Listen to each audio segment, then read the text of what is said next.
Good evening again. Good evening.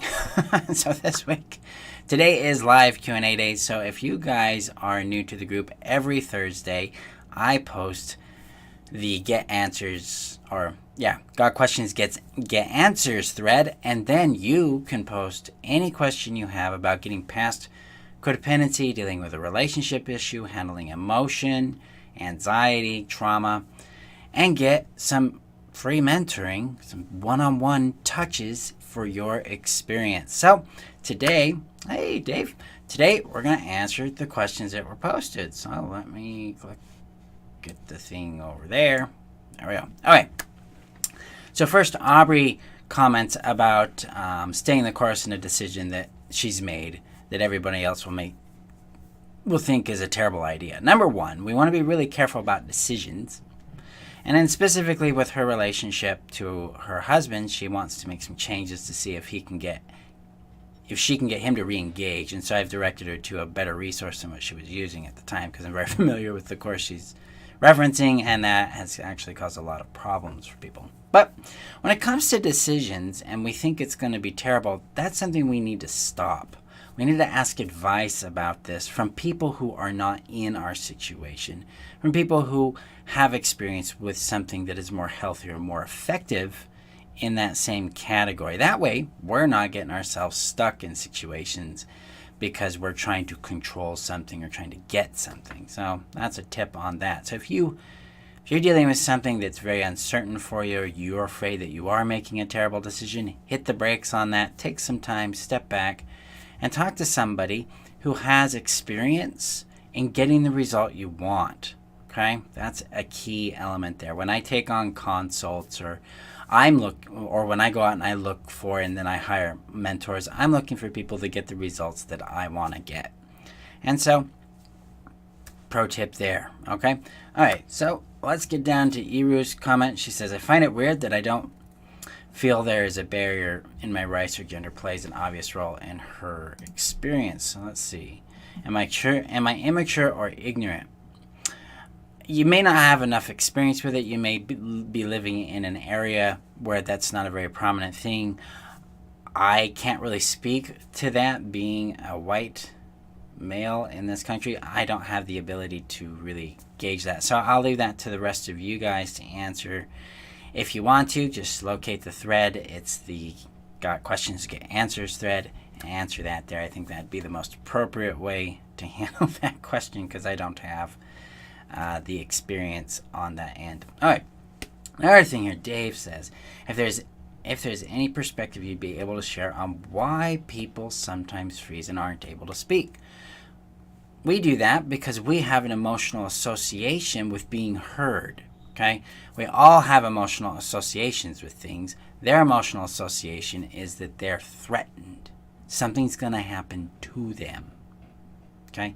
I actually still wrestle with that a bit. And even this week, just a few days ago, I was doing the closure technique on a aspect of self, part of me, that's very scared to be seen more, to actually do me.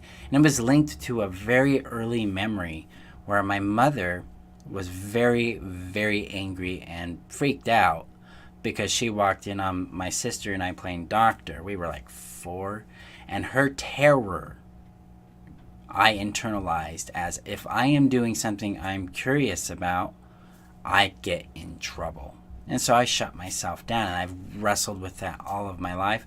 And then until about 2 days ago, it really popped in. I used the technique. We got closure on it. And I had this enormous amount of relief. And I'm very curious what will change over the next month or so with that. So I'll keep you guys updated on that. But generally, what's happening is the nervous system becomes overwhelmed because it's projecting a threat. Something's going to happen to it, so it freezes. It's like, I can't do it. And then, well, we lock up. And that's why we can't speak. And that can come from a number of different areas, but typically the trauma is the component. But it's like, if I speak up, I'm going to get hit, I'm going to get attacked, I'm going to get rejected, I'm going to be called selfish, I'm going to be dismissed, I'm going to be ignored, I'm going to be gaslit.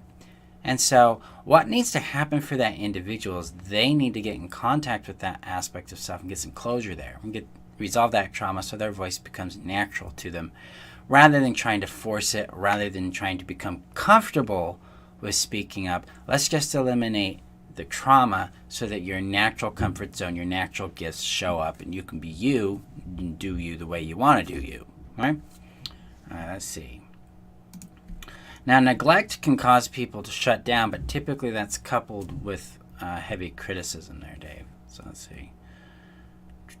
And honestly, if you have an ongoing experience where you share emotion and it's not seen, it's not cared, it's not respected, it's not wanted, you're going to stop doing it because it's extremely painful. So they've had some conditioning. They have that emotional association with that experience. So it's not an easy thing. They're not going to be conscious of it most of the time because this was a normalized experience for them in that environment. So it's not something that they're going to be conscious of. Hey, Leroy, and hi, Iru. So that's what we want to be mindful of with that. Okay. All right. Let's see. And you also have a reply there. Oh yes, the compassion is important. Now, compassion is funny. Let's be real clear here with compassion and codependency, because typically with compassion and codependency, we confuse things here, because it's like, I'm compassionate, I need to regulate them, I give myself up, give up my boundaries. No, compassion says, oh, I really care about how you feel. That really sucks. This is important. And you can feel with them, you can empathize with them, but you can let them be what they are. Everybody else can. Okay, thank you, Tobiah. You had me nervous there for a minute. It's good to see you. And I hope the wedding venue things get worked out. Let me know if you need help with that. So, but yeah, when we're dealing with cognitive dissonance, we're dealing, especially with trauma. If this trauma happened early on, or is something that became very fixed as a black and white point in their thinking, then yeah, you'll have cognitive dissonance, which, for those of you that aren't familiar with the term, it means that you'll have two opposing truths and it causes the brain to lock. And so you got to step out of that. And what we do is we accept both as true. Dialectic therapy, behavioral therapy, actually is built on that premise that you can have two opposing truths and they can both be true. So you can be loved and be hated. You can be kept and you can be rejected. It's not typically by the same person or in the same event, but it can happen. And that helps regulate thinking and object permanence and things like that. Because object permanence, if you want to get into this a little deeper, guys, object permanence has a duality to it. The person exists, but they don't exist in front of us. That's kind of the trick there. That's why it's called dialectic. It's mom still exists even though she's not here, says the baby's brain. That creates what's called this thing called object permanence or object constancy. So, little tidbit there. All right. So, Elizabeth asks, when is it appropriate to explain my boundaries to abusers who keep trying to say the opposite of what they act? It's appropriate to call them right on the spot. It's appropriate to call them out afterwards. It's appropriate to say, hey, that's not how I want to be treated. Please treat me this way. It's okay then to say, hey, you've done it again. The next time, X consequence is going to happen, and then you need to execute the consequence. Guys, the trick with boundaries is that boundaries are not for other people. They're for us. And in codependency, we tend to confuse boundaries with making someone else change. That's not how that works. Boundaries are for ourselves. So we're the ones who execute the boundary when the boundary happens. So if I tell Sally that if she's going to order me another pizza with pineapple on it, and I say, then I simply am not going to trust you again with pizza, and she does it again, then it's up to me never to ask her again to order a pizza. It's not up to her to change. Boundaries are not for other people to change. They're for us to execute so that we can know where people fit. That's the whole point of boundaries. Defines where they fit in our lives, defines where we fit in theirs. So that's the whole goal. It's not to shape someone else, it's not to control them, it's to find out where they belong in our lives, and it's to find out where we belong in theirs. Okay? All right. So, depending on what's going on, Elizabeth, you're being gaslit, because if they're saying they do X and they are actually doing Y, then you're going through the crazy making experience there. And I would recommend you consider stepping back your engagement and not be engaged with them as much, and accept that they're going to be this way. And so when you do interact with them, you can create little plans around how to handle this kind of treatment and minimize it in your life, so you're not exposed to that kind of mental toxicity anymore, because you don't deserve it. Okay? All right. That's all the questions, guys. Do you, who are here with me now, have questions you would like to ask? I'll give this a little pause, because I know typically Facebook Live is a little slower. So let's see. Yeah. While I'm waiting for those responses, in just over 2 weeks, we're starting to get closure now. This is where I'm going to train you in how to regulate your nervous system, take you through the closure techniques so you can accomplish closure in a trauma, and then learn how to integrate your post-closure life so that you discover more of who you are and you can go on to get the things you really want. The big goal of GCN is for you to experience actual closure. And what that means is that you're going to get indifference, calm, or peace. That's typically the three results people get on a major trauma. So your body isn't clenched anymore. It's not armoring anymore. It's not fighting anymore. Instead, your mind is at peace. Your heart's at peace. You're open. You can get the relationships you want, the job you want, the business you want. You can take the risks you want without the terror anymore.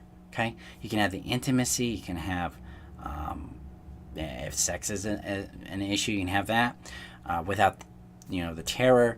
You can have the communication. You have the friendships. Those kind of things. So we get our lives back when we eliminate trauma. So that starts on June 3rd if you want. If this really resonates with you, you're like, yeah, I got trauma and I want to be free of it. I want to be free of the panic and the terror and the nightmares and the rumination and the paralyzation. Then go to closure.freetheself.com and apply for your spot on it, because right now we got 14 spots left. I got 3 other people that have applied for the remaining spots, so you've got to get in there quick because it will move fast. All right. Sounds like there's no more questions. I appreciate you guys being here. Remember, if you're new to the group, welcome. I'm happy you're here. Every Thursday is live Q&A, and we also have live trainings throughout the week, usually 2 to 3 times a week. So if you have questions, always feel free to post them in the group. Thank you guys for supporting each other, and remember that you're worth knowing, loving, and keeping, and I will see you guys in the next Facebook Live. Bye-bye.